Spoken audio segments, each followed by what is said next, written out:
Shalom, shalom, peuple de Dieu, shalom, libota na Nzambe, shalom, okil mobimba, sika nyonso yozami biso penza, na pesi biso nyonso mbote, na kumbo na Yesu Masia, mbote malamu, sika nyonso yozami biso, sika nyonso bozolanda biso, Nzambe asali biso bolamu, Nzambe asali biso ngolu, kokuta na susu na mokona lelo, uta poso elekaki tina mokona lelo, e ngai na yo tozana bomo Nzambe azo batela biso, Nzambe azo manifester susu ngolu pe bolingo na ye kati na bomo na biso.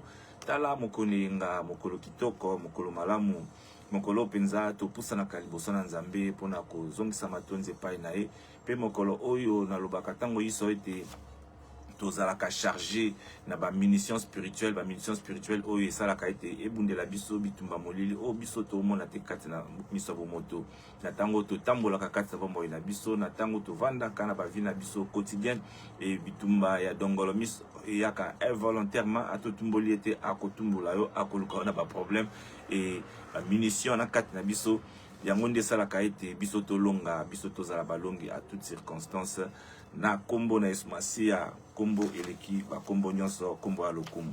Nzambe apambola biso, Nzambe azala na biso nyonso, Nzambe asala biso bolamu beleme ba mikolo elekaki sanze elekaki poso pe sili koleka o wapi to bandi ko teya maloba oyo kitoko message oyo kitoko penza oyo ezosunga biso ezosunga vie chrétienne na biso ezosala ete toyeba kotambola pe toyeba kovanda na position ya malamu liboso na Nzambe pe toyeba kokota na mozindo mpona kosarranger kose fixe na bolingo na Nzambe pe koyeba kotambola na alignement lokola biso bangana tolobaka alléluia na alignement eyo liboso na Nzambe.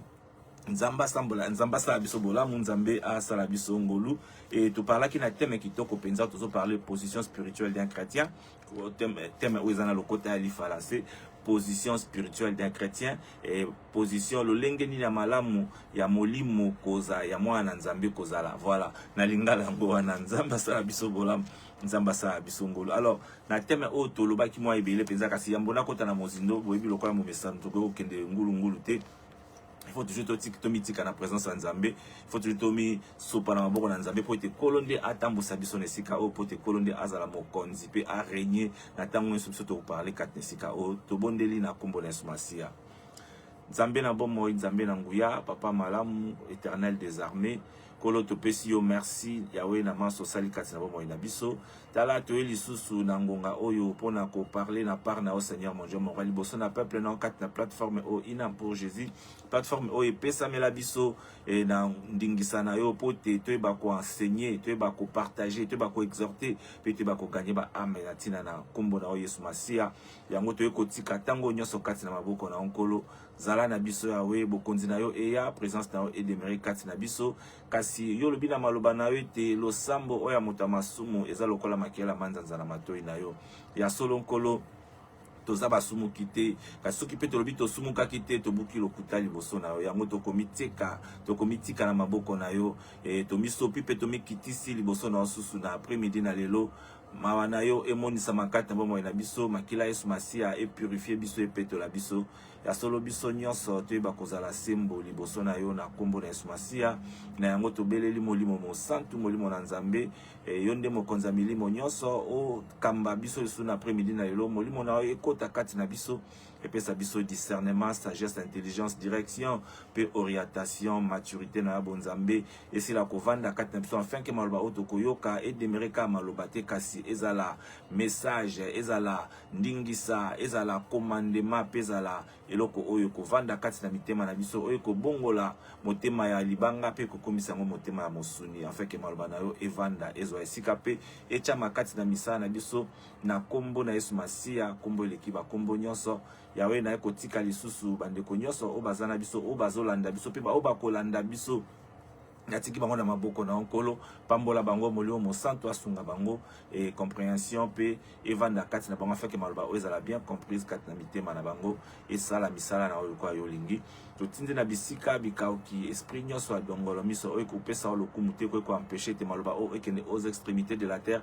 afin que ame moko ebika ame moko ezala sauver na kombo na Yesu Masia na mitiki ngai moko mombu na yo et oyo ndingisi lelo na après-midi na lelo poite na ba ko parler na part na yo Seigneur mon Dieu mon roi ya ngai na bunga yo mata ozwa esika kati na nyonso kolo maloba oyo kobima awa yawe ezala maloba na ngate kasi utiliser nga lokola instrument oyo bongisi Seigneur de gloire pour tes peuples na oba pambama na moko na lelo lokumu ezonge pai na yo kembo ezalaka ya yo mokonza bakonzi nzambe na nguya nyonso na kombo na Yesu Masia kombo eleki ba kombo nyonso nde biso to bondeli petolobi. Gloire et louange à toi, Seigneur Jésus-Christ de Nazareth. De comment rappeler biso amen ya bien. De comment rappeler biso amen etonda. De comment rappeler biso amen ya vitamine. Amen oyo koningisa kiti na bokonzi na likolo. Amen oyo ba jelu ba ko sepela pe nkolo na biso akotonda na sai kati na motema. Nzambe asala biso bolamu, Nzambe asala biso ngolu.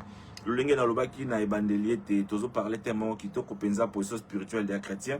Alors to bandaki na thème o uta mwa mikolo tozo kendango molo si to komi na mokona lelo et dimanche passé to lobaki na to parlaki passage moko ya kitoko penza tozaki na point moko très important où to bandaki ko parler au sous-thème ezalaki comment marcher avec Dieu. Alors na comment marcher avec Dieu tout le monde qui va point mis ça tout très important au Seigneur na mwana nzambe aiba kolanda au Seigneur na mwana nzambe aiba kochana misala au Seigneur na mwana nzambe nyonso azwango en considération ezali na mwana nzambe nyonso azwa mayele ayeba lolenge ni totambola kana nzambe. Alléluia. Alors na ba point na misa tout ça qui la premier point ezalaki marcher en esprit.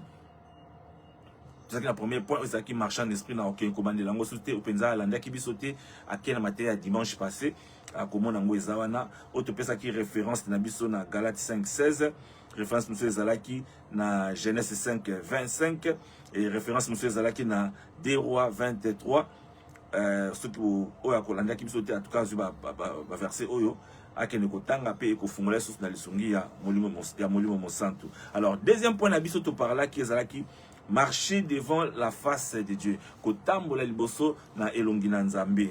Voilà tout ça qui ba référence au ezalaki katina epesa melaki biso référence au ezalaki na mokanda na Genèse 17:1 pe na mokanda na Psaume 89:15. Marcher devant la face de Dieu ezalaki deuxième point auto parlaki et point misato auto silisaki te poso elekaki ezalaki marcher par l'esprit de Dieu. Ben monsieur Bolanda malamu grand thème na biso zali position spirituelle d'un chrétien.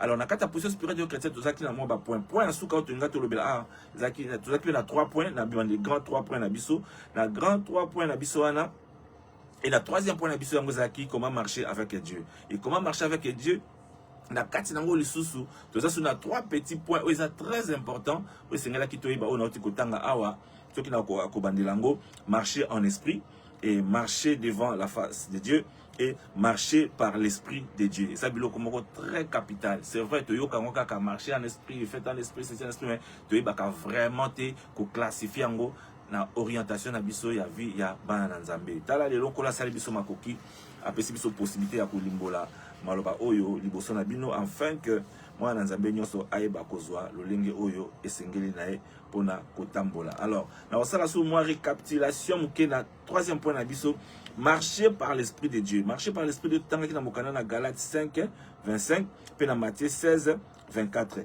Na okeleka na verset wana oyo tosukelaki. Yesu Masia azoloba alobi soki o alingi atambola celui qui veut marcher après moi totanga ngo kaka na peut soki machine nga oyo et charge koti bon to kinonka moi na moi lumbango ndengwana. Alléluia. Nzambe asala biso bolamu, Nzambe apambola biso, kolo asala biso ngolu. Abi Yesu Masia azoloba celui qui veut marcher après moi muto alingi kotambola nangai après moi c'est-à-dire kotambola nangai. Alléluia. Kotambola nangai muto alingi atambola nangai. Alléluia. Alléluia. Matthieu 16:24 totangi na kombo na Yesu Masia. Alors Jésus dit, je lis au nom de Jésus, alors Jésus dit à ses disciples, Yesu aibisi ba disciples na ye. Yesu aibisi ba disciples. Jésus dit à ses disciples, Si quelqu'un veut venir après moi, qu'il renonce à lui-même, qu'il se charge de sa croix et qu'il me suive. Motoyo alingi alandangai. Il faut renoncer na emoko. Donc amitika, amibwakisa na lokote alinga de tolobaka. Pe azala na capacité, azala na possibilité ya komema ekulusu na emoko. Alléluia. Motoyo alingi kolandangai. Ça c'est le Seigneur Jésus qui dit à ses disciples et qui nous dit aussi actuellement. Moto alingi atambola nangai. Motoyo alingi alandangai. Motoyo alingi azala nangai. Alléluia. Motoyo alingi akoma mosali nangai. Motoyo alingi akoma pécheur ya bato. Motoyo alingi abanda kote ya maloba nangai. Motoyo alingi abenga mamwa na nzambe. Motoyo alingi avanda kati na vie ya bonzambe. Moto oyo alingi akota na bokonza likolo. Moto oyo alingi ayeba makambo na nzambe, ayeba le royaume des cieux. Alléluia. Esengeli na moto wana nanu akamata oyo nyonso oyo ye acha na mopanzi, akamata ba posa na ye acha na mopanzi, akamata ba désir na ye acha na mopanzi, akamata ba plaisir na ye acha na mopanzi, akamata ba délire na ye acha na mopanzi, akamata alléluia biloko nyonso oyo kokokele na ye soki oyo alingaka. Alléluia. Achana mopanzi. Bele me soko lingaka mwasi chana mopanzi. Soko lingaka mobali chana mopanzi. Soko lingaka moteke fufu chana mopanzi. Alléluia. Soko lingaka mbongo chana mopanzi. Olingaka mituka, olingaka biloko mokili oyo, olingaka te yoza la soki lolenge nini chango nano na mopanzi. Alléluia. Mais ce n'est pas le cas au tozomona na mokona lelo. Ce n'est pas le cas au to vivre na mokona lelo. Alléluia. Au moins, en tout cas, côté toujours bolimbisi, d'abord humble serviteur, bolimbisanga poussé par l'Esprit de Dieu, je suis obligé de le dire. Alléluia. Au moins, mosali nzambe, abengami mosali nzambe. Est-ce que otali bizaleli, otali lolenge na kozala, otali lolenge nyoso yazali, kasi okotala okomona te, oyo penza nana tiki mokilité, oyo penza nana tiki ba posa na été, oyo penza nana tiki ba désir, ba délire na été, mais azosa la nzambe. Bien bitango to sa la nzambe, tango to benga mabana nzambe, c'est-à-dire que to kotaka na ligne ya Yesu Masia, to kotaka na conduite ya Yesu Masia, to kotaka kozala na bozalisi na Yesu Masia. Alors par rapport à cette parole, celui qui veut venir après moi, c'est-à-dire celui qui veut me suivre, bien aimé. Celui qui te suit vient toujours après toi parce que c'est toi qui conduis de t'expliquer parce que c'est toi qui dirige les pas, c'est parce que c'est toi qui conduis. La personne qui te suit, il s'abandonne à tes pas, il s'abandonne à ta direction, il s'abandonne à tes conduites. Alléluia. Alors, lorsque nous nous suivons, c'est parce que nous nous abandonnons à ses pas, à ses conduites, à ses lignes, à ses directions aussi. Nzamba pambola biso, nzambe asala biso bolam. Nzambe asala biso ngolu. Alléluia. Alors qu'il renonce d'abord à lui-même. Et tant qu'il renonce à lui-même, alléluia. Qu'il se charge de sa croix. Yes, Massia. Jamais homme n'a parlé comme cet homme. Qu'il se charge de sa croix. Donc, amema ekulusu na ye moko. Et na thème na biso bo mona kuna. Toche comment marcher avec Dieu. Mais entre sous parenthèses et le sous-sous, Tobakisi s'est chargé de sa croix. Bien aimé, j'ai médité longtemps. La fois passée, quand je lisais la Bible, le Saint-Esprit m'avait tiqué un peu dans le passage où on s'est chargé de la croix. Donc, Moutou, a tikana nous, a tika ba posa na ye, ami bossa na ye moko, et puis nasima ko bossa na ye moko, aussi mi kumba na yo, o memi angoyo moko, s'est chargé de la croix, de sa croix. C'était très capital. Kasi kola sungi biso, alléluia. Kola sungi biso lelo, tozwa makoki, na lisungi ya moli wo mosantu, ya koyeba kolimbola, elingi kolobanini s'est chargé de la croix. Alléluia. Elingi kolobanini s'est chargé de la croix. Alléluia. Alléluia. Mais oyebi, ebele tu yaki pa Yesu Masia. Ebele tu yaka na matonga na ba église bisika nyonso. Kasi tant tu yaka na église bien aimé. Tu yaka na ba alléluia. Tu yaka na ba charge na biso. Tu yaka na mikumba na biso. Tu yaka na ba projet na biso. Tu yaka na makambu na biso. Tu yaka na ba dossier na biso. Alléluia. Alléluia. Tu yaka na mikumba na biso nyonso. Alléluia. Et tant comme une église Ole tozo mikumana to tika ngonanu. To bossa na ngonanu. To banana kolanda Yesu Masia azolo banini alors que na biso alingi nini? Est-ce que pour ça na yezani pour na biso le quoi bi doani kolanda ye. Alléluia. Mais to lingana nanu Yesu Masia abana na ko sala kati na bomo na biso. Ah Yesu Masia tana ina dossier libala. Aïe, ok, oui, on a de ça libala. Zoa libala. Oh, Yesu aza danger, Yesu. Obani kolanda Yesu nde comme ah, kapenda na otika Yesu te, Yesu asailanga boy. Bien aimé, est-ce que la Bible dit ça? Alléluia. Au moins na mutu oyo azaki pena bokono, na maladie moko songolo pakala. Aïe dans l'église parce qu'il a ces problèmes là. Il veut que le Seigneur Yesu Masia abandana nous ko régler problème na ye. Avant ya banda kolanda Yesu Masia. Et ce qui Yesu Masia a réglé le problème na ye, et c'est alors que ah, Yesu Masia, mobiki ici, yende likolo na nyoso, yende aleki nyoso papa, c'est par intérêt. Alléluia. Alléluia. Mais lorsque nous suivons cette parole-là qui dit que Oyo alinga landangai, et bien le baya na église bien aimé, baya ti pour Olanda Yesu Masia, baya parce qu'ils ont besoin na posa ba biloko o baye na ngone église ekokisama. Et ceux qui biloko na ekokisami, tout la mwisi ya zaza, bo mone lisusu te, akena ye. Abungi ko sambela ko te ko ba problème ba comme ko luka ya ko luka. Alléluia. Position spirituelle des chrétiens. Tango yo benga mi mwana nzambe, tango yo ko se positionner na nzambe, tango yo ko telema liboso na nzambe, o benga ma ya solo mwana nzambe ya solo. Alléluia, bien-aimé. Ba principe oyo, et ça ba principe très important. Ba principe oyo ça ba principe moko ya makasi ya malamu, oyo ko tambusa bomoi na yo, oyo ko sunga bomoi na yo, oyo ko kotisa kati na plénitude ya bonzambe. Alléluia. De comment rappeler biso amen ya bien. De comment rappeler biso amen ya vitamine. De comment rappeler biso amen oyo tonda bien aimé soki maloba oyo ezo sunga yo, soki maloba oyo, soki passe message oyo ezo sunga yo, ezo bongola yo, ezo transformer yo, ezo kota na ba dimension mosusu, ezo fungola sagesse pas intelligence, ezo fungola connaissance na yo bien aimé. La Bible dit mon peuple périt par manque de connaissance. Alléluia. Mon peuple périt par manque de connaissances. Et voilà la connaissance que le Seigneur nous donne cet après-midi, afin que nous marchions selon ses voies. Alléluia. Au moins, nous avons tonga. Il n'y a pas de problème, nous avons un problème. Mais azolinga Yesu Masia. Ah si, ça n'a pas de problème. Bon, ya kolanda Yesu Masia. Tandis que le Seigneur dit, oh ya lingi alandangai.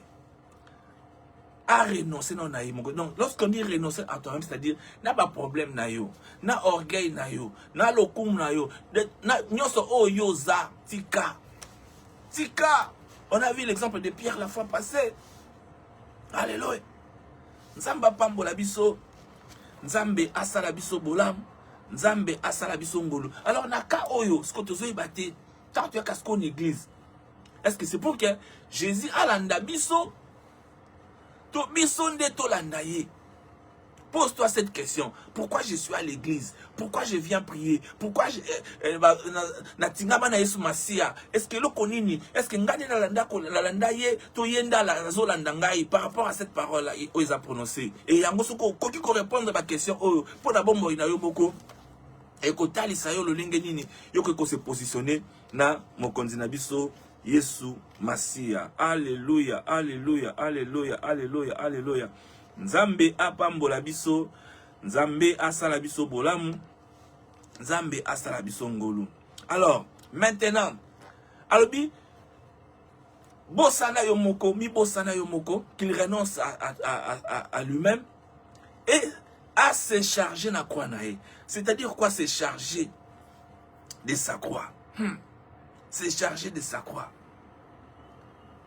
C'est chargé de sa croix. Question moko malam, question moko monene, question moko ya motuya, oyeso senga biano moko ya bien, katina maloba na Nzambe, Nzambe apambola biso. Bien, mais lorsque Jésus parle de la croix, nous voyons une forme de souffrance.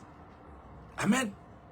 Lorsque Jésus azoïb sabiso likambo ya ekulusu, alors se passe na ekulusu amema ekulusu na ye amema ngo emoko. Donc tout le monde a déjà croit déjà, ils ont fait ça, image ya passé, image ya souffrance, image ya ba problème, image ya ba situation, alléluia. Mais comment expliquer yo pas Yesu Masia, yo luka lobiko, alléluia. Et Yesu Masia biso tala mi bosana pe, zwaka position mais mama ba problème na yo moko.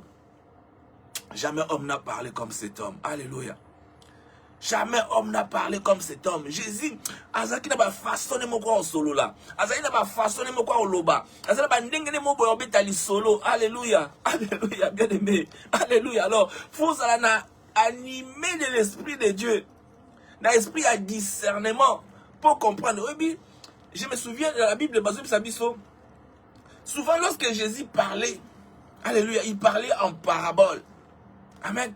Il parlait en parabole. Donc, s'il parlait en parabole, c'est-à-dire, il prenait des choses qui sont visibles pour expliquer des choses qui sont invisibles. Il prenait aussi des choses qui sont invisibles pour expliquer des choses qui sont visibles. C'est-à-dire, donc, dans le système, on a dit que dans la Bible, on a expliqué, on a makambo izo monana, et on a expliqué makambo izo monana te, kaka verbalement, on comprend. Il faut dans makambo izo monana pour expliquer makambo izo invisible. Et des fois aussi, on a dit que makambo izo invisible, makambo ya royaume des cieux. Pour expliquer na makambo eza visible pour te kota na niveau compréhension ba ko comprendre. Alors ba obanda ko soso là, il comprenait et na banda ko sepela mingi na basali.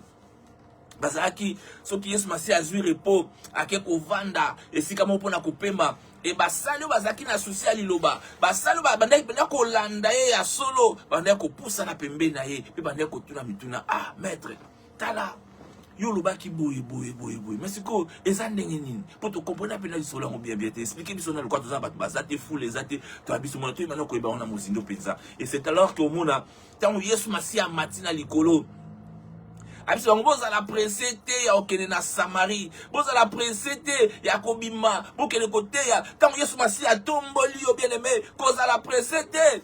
Alléluia. Tant Yesu Masia ça l'appelle cause à la presse tant bima côté à koloba moi je suis bien aimé zela tangu zelangu ya molimo mosantu molimo sango ko ya evandi katna yo e kotondi sa on a plénitude na bonzambe et c'est alors que banko sala makambo lokola Yesu Masia. Alléluia.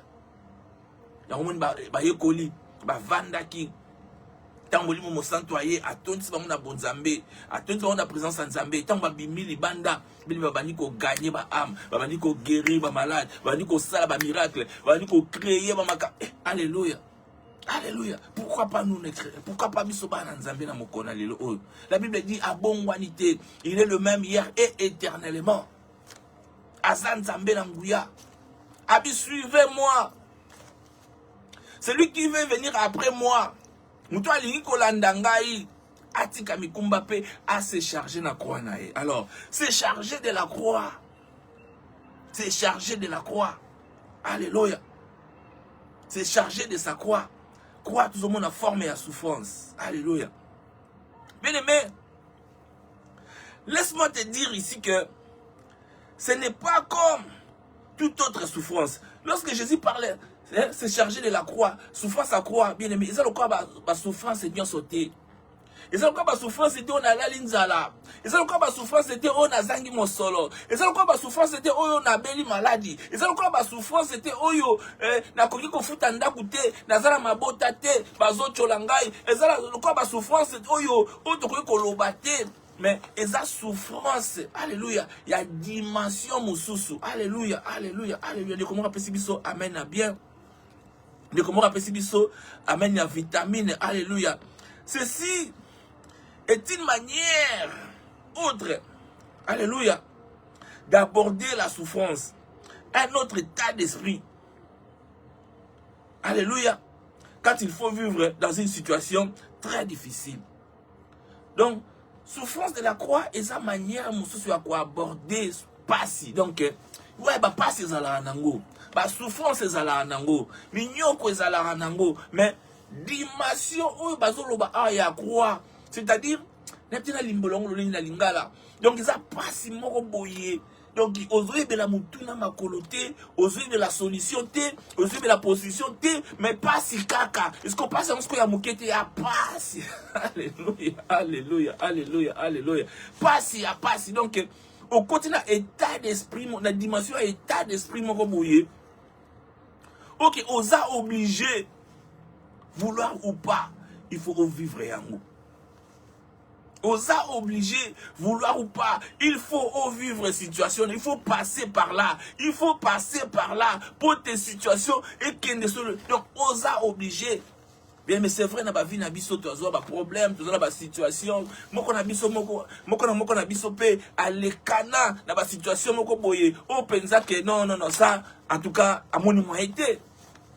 Alléluia. Na ba souffrance moko boyo kembi penza na niveau mon hôtel bena likoti na se o monate ozo ebate banda wapi, mais c'était obligatoire. Et tant qu'on comme la situation ana o kufa pété. Mais ozo faire face à la situation ana. Donc et ko senga yo siko okota na dimension ya état d'esprit moko boye. Pourquoi qu'on résister, pourquoi qu'on supporter, pourquoi qu'on même, pourquoi qu'on se charger na quoi, donc on douleur parce qu'on se charger na bon, na on maîtriser on a kangango et ça mais na okende na supporter. Alléluia. La Bible qui dit liberté, na kolekana, na okende, na kozwa, na kobima, na kobala, na kobota, na kosala, na kozwa mokanda, na kokokisa. Oeza na bosenga pe volonté nzambe. Alléluia, alléluia, alléluia, alléluia, alléluia. Alléluia. Position spirituelle d'un chrétien. Bien aimé, osa mwana nzambe. Oui, la vie chrétienne, les années débattent à bisoter. Oui. Bandeko évangéliste au Kabango Yaka. Oui, c'est vrai. Na boy ministère na bangote.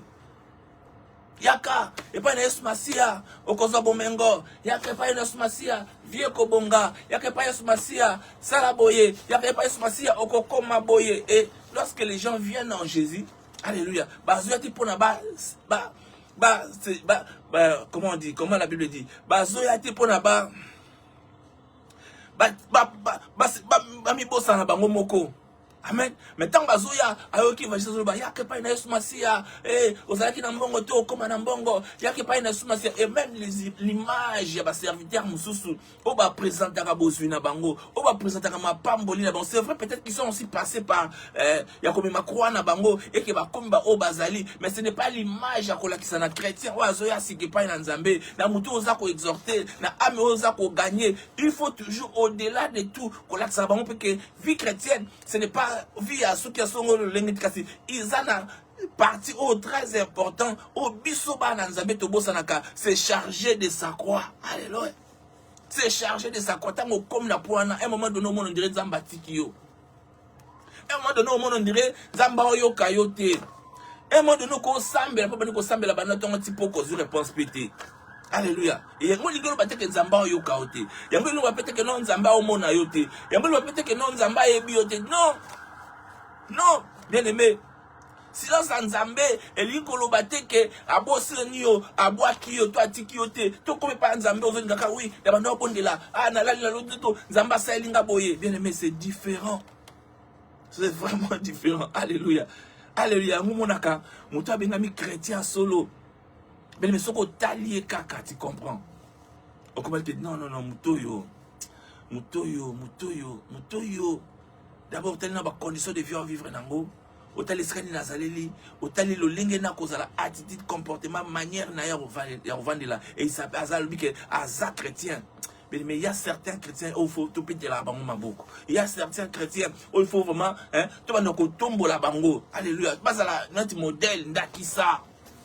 Alléluia. Parce que ce qu'a bêté le solo nae. Il y a vie nae comme chrétien. Et si quand il y a outipé, si quand il y a zokende, et si quand il y a commis, et croix modèle à croix ni oya mema, oya se charge kanango. Alléluia. Alléluia. Tout le monde a histoire à Job na Bible. Tout le monde a histoire à Job na Bible. Alléluia. Job a souffert. Job a moni passe, il y a Kembi. Mon soleil kei, biloko kei, balaba kei, bien aimé so kezaki yonangai. Alléluia. Voir même coup de sa femme, non, oh yo ça, attaque nzambango penda, hein, alléluia, attaque nzambango vraiment, est-ce que nzambi pena ko salo boye, hein, nzambi pena ko tika, bana bakendaka, bibole kende, mbongo kende, richesse kende, nzambande nini oyo, il faut monir ce Dieu là, c'est un faux Dieu, alléluia, ça n'engage que moi, alléluia. Mais Job avait compris ceci, Job avait compris qu'il faut se charger de sa croix. Alléluia. Et Job s'est chargé de sa croix. amemaki kulusu na ye, abundani nango, akembi nango, moteme suki ekomi na azokene nango kaka ndenge wana. Alléluia, alléluia. Azopusa nango kaka ndenge wana. Ah, kolo.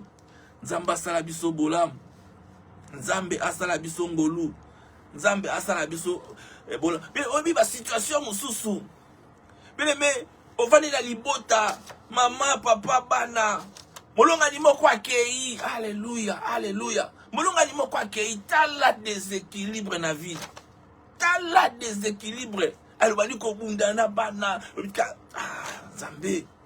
C'est chargé de sa croix, bien-aimé. Souffrance moko on diraka. N'habite nana roya aussi sango, nana ko etufango, nana linga bosa nango, nana linga memela yo charge wa croix wana, bien-aimé. Eza charge oyo mema yo moko. Alléluia. Alléluia. Charge oyo mema yo moko. Si oke nango ti. Et si kabiye sumasiabi boye pai nangai. Alléluia, alléluia. Nami kumba na bino, vous tout ce qui est chargé est fatigué. La Bible est bon, bien-aimé. Tanga la Biblia, tanga malobala nzambe, tanga ka, bien-aimé. Alléluia. Et ngana kopé sabino ba repos. Et lorsque l'Éternel donne du repos. Alléluia. Jésus lui-même a souffert sur la croix. Jésus lui-même a moni pasi na ekulusu. Mais pasi na ekulusu c'était pourquoi? Pour akufa pour nabiso. Amona pasi pour nabiso. C'est-à-dire na ekulusu, il a pris tous nos péchés. Alléluia, alléluia, alléluia.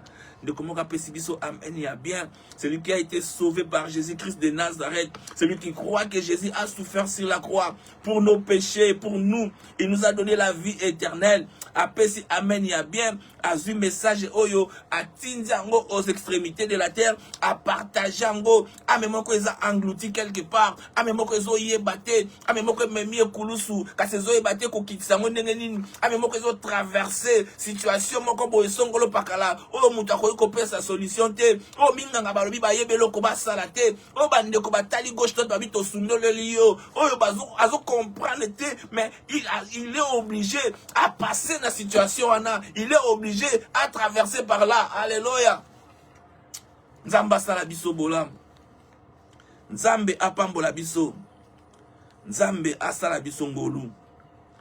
Se charger de la croix veut simplement dire gérer la situation.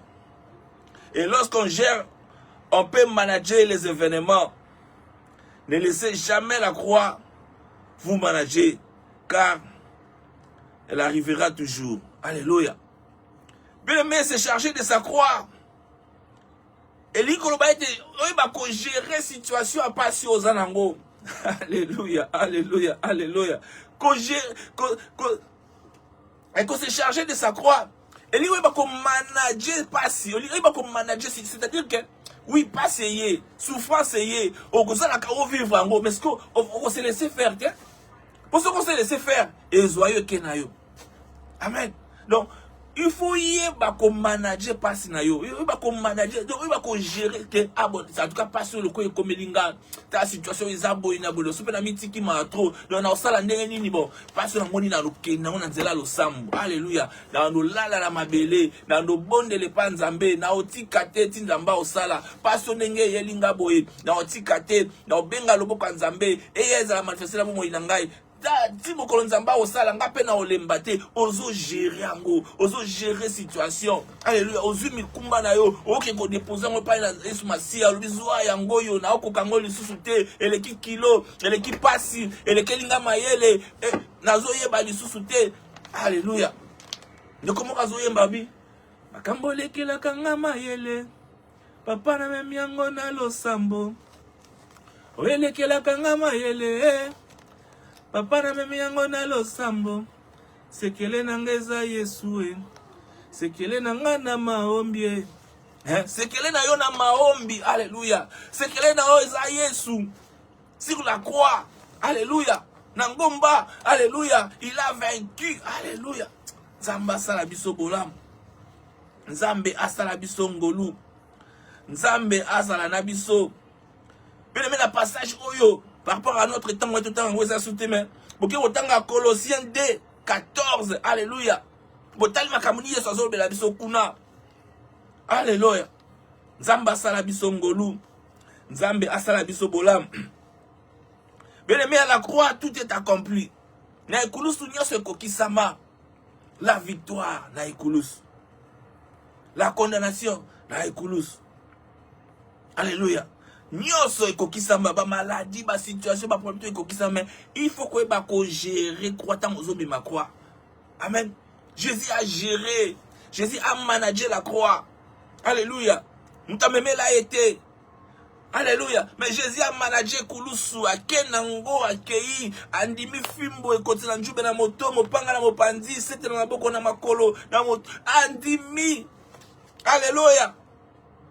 A managé souffrance, a managé croix. Et Soukarango, il a été amené à la victoire. Alléluia. Avant qui la droite du Père. Alléluia. Nzamba pambola biso, Nzambe asala biso bolam, et tokosuka awa, pona matea na biso, oto bandaki utakala, position spirituelle des chrétiens, oto bandaki penza toke nango sanza mobimba, pe sanza mokona ndambu, molo molo, toza ko enseigner, molo molo, toza ko teya, molo molo, et dans la kondima ete, ba amebele, et siliko bongwana, na sima ya maloba oyo, kolo aza sima na maloba opote ya komisa ngona accomplissement po eza maloba na ngate eza maloba na Nzambe. Alors tant yo za na biso bien aimé ko vanda akimia te, tant yo za na biso ozo partager, ozo tinda, ozo sala évangélisation, ezo kende bipai na bipai amemoko akobika ngai na to koyeba te kasi corona yo ekozala réservé na bokonzi na likolo. Nzamba sala biso ngolu tokobondela pote tolongwa kat nesika oyo kolo topesi yo lokumu, topesi yo nkembo, topesi yo masanjoli Nzambe na bomoi.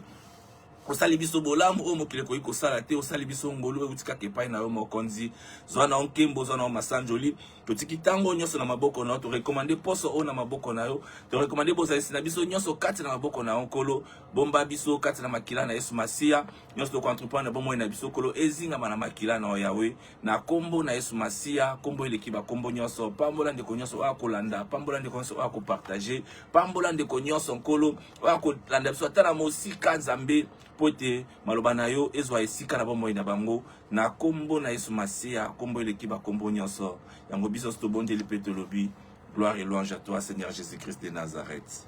Amen.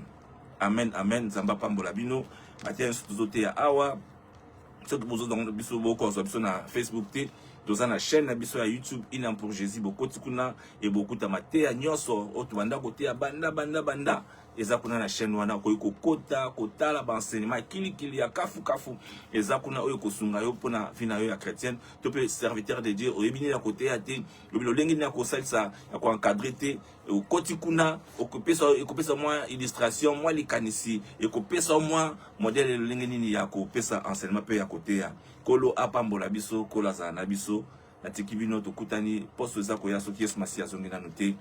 Bye bye.